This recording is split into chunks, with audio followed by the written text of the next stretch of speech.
Agar qo'limdagi idishga suv toshirib o'rmaydigan bo'lsangiz, idish ichidagi smartfon sizniki bo'ladi. Qanaqasiga? Idish ichida Oppo A6 Pro va biz bu idishga yalma-yaldan suv quyishimiz kerak. Agar kimni suv toshib ketsa, shu odam yutqizadi. Suv toshirib o'rmagan bo'lsa, telefonni olib ketishi mumkin. Yaxshi, tayyorman.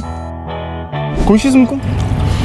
To'xtang. Telefonga hech nima qilmaydim. Qo'rqmang, qo'yavering. Okay.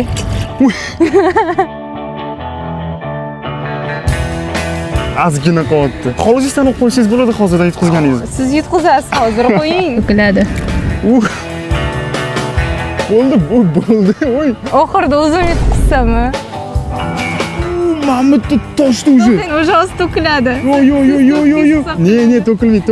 Men qo'ymayman, to'kiladi-yu. To'kilmadi. Qaranglar o'rtada orada e'tibor ketishim kerak. Bu yondan to'kilyapti. Nima sababdan? Buni orqasiga shuni oqib ketyapti stakanning o'zida. Bir stakan shu. Agar ko'proq soling-da, bir tomchi qilmang. Ozgina qolganda o'zi.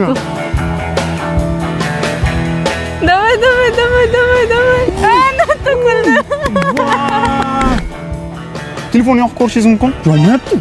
Yoqildi. Aslida Oppo A6 uchun xavotirga o'rin yo'q. Chunki unda IP69 himoya darajasi bor. Bu nafaqat suv, chang va kirdan qo'rqmaydi, balki 30 daqiqagacha suv ostida ham ishlay oladi. Ko'rishingiz mumkin? Hammasi ishlayapti. Nomerlar terishi yo'q. Dinamikasi ham yaxshi ishlayapti. Va bu telefon sizniki. Rahmat.